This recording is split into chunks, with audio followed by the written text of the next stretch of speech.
Hello, अस्सलाम वालेकुम। मैं प्रोफेसर शमीम अहमद अपने यूट्यूब चैनल पर आप लोगों से मुखातिब हूँ। आज की बात में मैं बात करूँगा कि ये एक तरह से एक पॉलिसी हो गई इंटरनेशनल कि किसी भी मुल्क के अंदर अगर वहाँ के लोगों के साथ कोई जुल्म होता है, कोई टॉर्चर होता है, कोई जेनोसाइड इंटरनली किया जाता है, तो दूसरे एक तो बोलते नहीं है, और अगर कोई बोलता है तो ये कहा जाता है कि ये हमारा इंटरनल मैटर है। तो मैं ये समझता हूँ कि जो एक इंटरनेशनली सिस्टम बन गया है कि act against humanity in any country is considered as internal matter, ये एक बहुत ही गलत तरीका है। अगर इंसानियत के ख़िलाफ़ चाहे तो बाहर की पावर, दूसरा कंट्री, या खुद कोई कंट्री रूलिंग पार्टी अपने लोगों के साथ जुर्म करती है, ऑफ कोर्स उसे तय करने में कोई बाइसिंग नहीं होनी चाहिए। एक इंटरनेशनल कमीशन हो जो उसे देखे, तो वो फिर इंटरनल मैटर ना मान करके वहाँ ज़रूरत है कि इंटरवीन किया जाए। लेकिन अनफॉर्चुनेटली ऐसा नहीं हो रहा है जो कि होना चाहिए। जो मुल्क अपने को बहुत civilised, most developed, protector of humanity और डेमोक्रेटिक वैल्यूज़ के आलमदार बनते हैं, उन्होंने अपने मुल्कों में तो बहुत कम, लेकिन दूसरे मुल्कों में जो एट्रोसिटीज़ और जुल्म किए हैं उसकी कोई लिमिट नहीं है।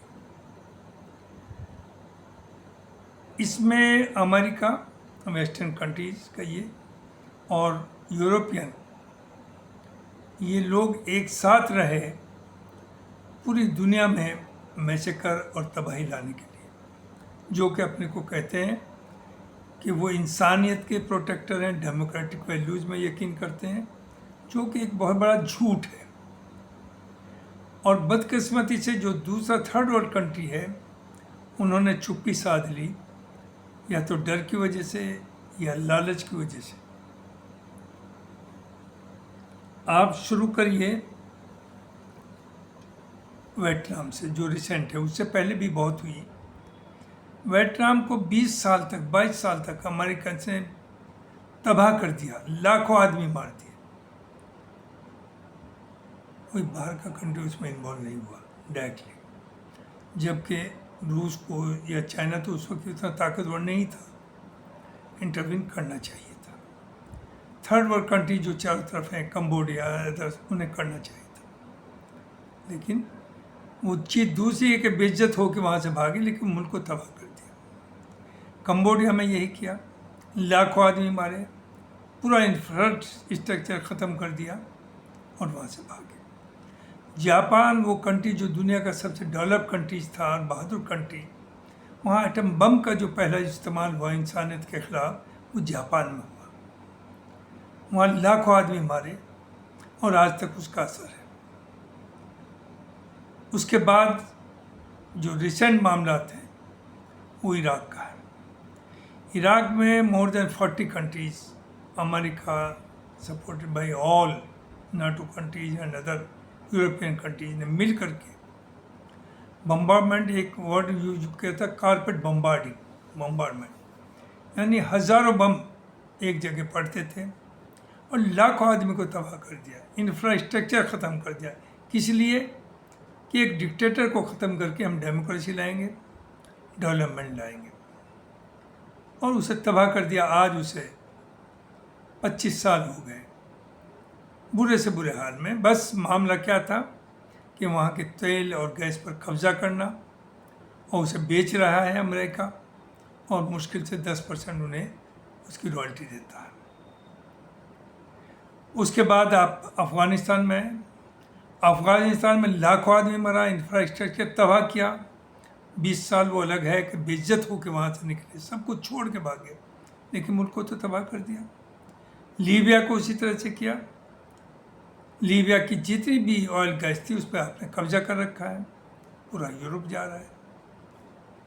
तो ये कह देना कि अगर किसी मुल्क के ऊपर बाहर का कोई मुल्क अटैक करता है या जेनोसाइड करता है या वो इंटरनली वहाँ का रूलर करता है कि वो इंटरनल मामला है या बिटवीन द टू स्टेट्स है, why should we intervene, this is totally unacceptable. और ये शुरू से अनएक्सेप्टेबल होना चाहिए था, लेकिन ये आपस में सभी कंट्रीज़ में अंडरस्टैंडिंग। देखिए जो बर्मा में हुआ, जिस तरह से लाखों आदमियों को मुल्क से निकल के भागना पड़ा, लाखों तो समंदर में गिर कर के डूब गए। किस तरह से कत्लेआम हुआ, 10 लाख बांग्लादेश में, हज़ारों लोग इंडिया में आए, यहाँ कौन सी किस तरह की ज़िंदगी यहाँ गुजार रहे हैं जी, उसी तरह की वहाँ बांग्लादेश तो वैसे गरीब भी है, वहाँ भी बुरे हाल में। और पूरी दुनिया चुप हो रहा है, कोई देखती नहीं। बर्मा जैसा इतना घटिया मामूली कंट्री, नोबडी कुड इंटरवीन। तो ये सब चल रहा है। तो इसमें ये कहना मेरा तो सिर्फ ये है कि कोई भी मामला अगर किसी मुल्क के अंदर होता है, किसी ख़ास ग्रुप को या कम्युनिटी को दबाया जा रहा है, उसके साथ जुर्म हो रहा है, तो वो इंटरनल मैटर नहीं बल्कि वो इंटरनेशनल मैटर बनना चाहिए।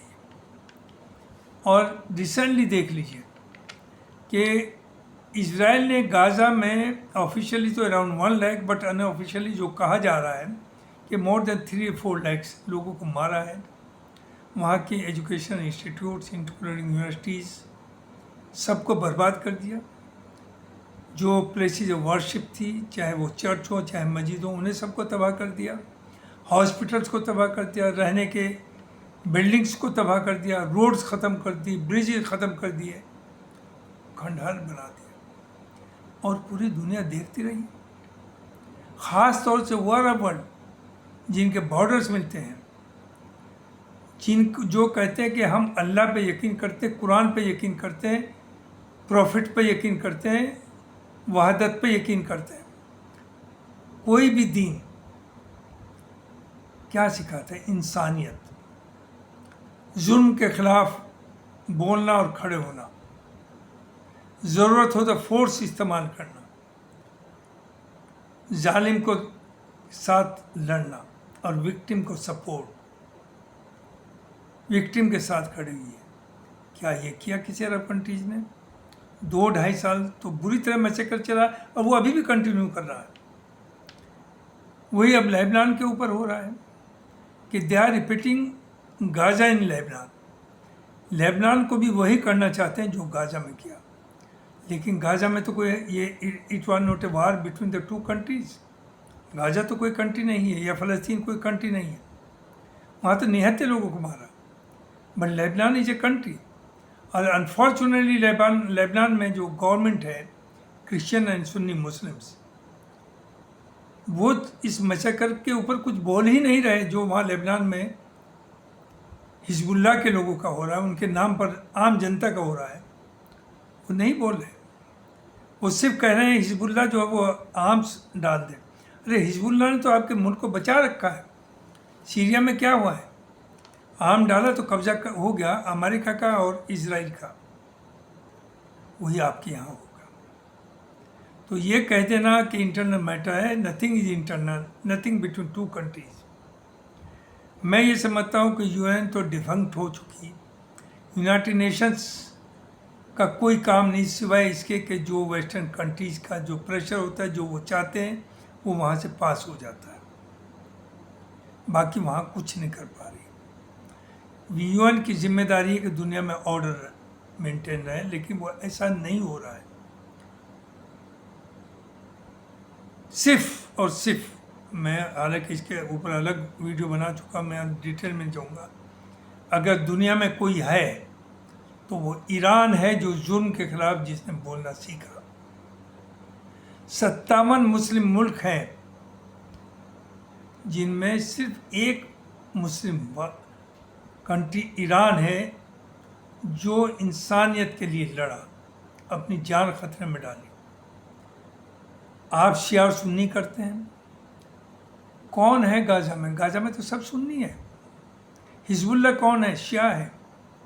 हिजबुल्लाह क्यों लड़ रहा है इजराइल से? सिर्फ और सिर्फ गाज़ा के उन सुन्नी मुसलमानों के लिए, उनके राइट्स के लिए। और ईरान क्यों सपोर्ट कर रहा है हिजबुल्लाह को? सिर्फ और सिर्फ लिए कि वो इजराइल का जो जेनोसाइड और गुंडागर्दी और ग्रेटर इजराइल का ख्वाब है उसे रोकने के लिए। अरब कंट्रीज़ की समझ में भी आ जाना चाहिए। ईरान ने कभी ना अपना एक्सपेंशन की सोची है, ना किसी के ऊपर अटैक किया है, ना अपनी टेरिटरी बढ़ाने की सोची है। लेकिन सिर्फ और सिर्फ ईरान ऐसा मुल्क है जो अल्लाह से डरता है, वो इंसान से नहीं डरता,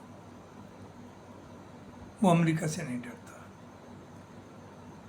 बाय हार्ट अगर आप पूछिए, ऑल अरब कंट्रीज जितने भी थे वो ईरान के और अमेरिका के साथ हैंड इन ग्लोव मिले हुए थे, और वो सब चाहते थे गाज़ा को तबाह कर दिया जाए, वहाँ मैसेकर, वहाँ की पॉपुलेशन को मार दिया जाए और गाज़ा पे इजराइल का कब्ज़ा हो जाए। और उसके बाद चूँकि सिर्फ एक रास्ते में उनके हर्डल था, जिसे पूरा अरब वर्ल्ड भी अपना दुश्मन मानता था, अमेरिका और इजराइल उसे एक थ्रेट समझता था, वो था ईरान। वो है ईरान। ईरान ने वो करके दिखाया जो दुनिया में आज तक कोई न कर पाया है, न कर पाएगा। 50 साल से सैंक्शन थी, लेकिन इंटरनली उसने अपने को इतना स्ट्रॉन्ग किया कि उन सैंक्शन के बावजूद एजुकेशन में टॉप पर, साइंस में टॉप पर, मेडिसिन में टॉप पर, और आर्मी में आप देख रहे हैं कि उस सुपर पावर के, जो दुनिया का सुपर पावर अमेरिका और मिडिल ईस्ट की सुपर पावर इजराइल, दोनों के साथ एक वक्त में जंग कर रहा है, और दोनों को घुटने टिकवा दिए और अपनी शर्तों पर कर रहा है, लेकिन इंसानियत के खिलाफ कोई बात नहीं कर रहा। अटैक भी कहीं किया तो पहले बता दिया कि लोगों को हटा दीजिए, हम नहीं चाहते इनोसेंट लोग मरे। तो ये इन लोगों को चाहिए कि एक थर्ड वर्ल्ड कंट्री अपनी आर्मी तैयार करे, एक कमीशन तैयार करे। अगर किसी भी मुल्क में कहीं भी कोई रूलिंग पार्टी जुर्म कर रही है, चाहे वो ऑक्युपाइड कश्मीर हो, चाहे वो बर्मा हो, चाहे और कोई कंट्री हो, वहाँ इंटरवीन करें। अगर दो मुल्कों के बीच में भी, जो इस वक्त लेबनान के ऊपर इजराइल कर रहा है, ऐसी कंडीशन में भी जो एग्रेसर है उसके खिलाफ वो फौज भेजें। इनकी अपनी एक फौज भी होनी चाहिए, तभी दुनिया चलेगी। ये जो फ्री हैंड दे रखा है कि it is our internal matter और it is between the two states, और सब इंस्पेक्टर साइलेंट इंस्पेक्टर हो करके क्रिमिनल साइलेंस रखे और बोले ना, this is totally unacceptable in civilised world. ये कहते हैं अपने civilised, they are the worst, they are the killers. America ने दुनिया में जितनी किलिंग की है, करोड्स में, मिलियंस में मारे हुए लोगों को, और ये कहते हैं सिविलाइज्ड है। और आज भी ट्रम्प धमकी देता है, ईरान को स्टोन एज में पहुंचा दूंगा। जो इस वक्त जेनेवा में बातें हो रही हैं डील के बारे में, वहाँ भी थ्रेट दे रहा है कि आप जितने लोग आए हुए पार्टिसिपेट करने, ईरानी सबको मरवा दूंगा, अपने मुल्क वापस नहीं जा पाएंगे। ये सिविलाइज वर्ल्ड है, शर्म करो। अब लोगों को थर्ड वर्ल्ड कंट्री को खड़ा होना पड़ेगा, एक साथ आना पड़ेगा। थैंक यू वेरी मच, बहुत बहुत शुक्रिया।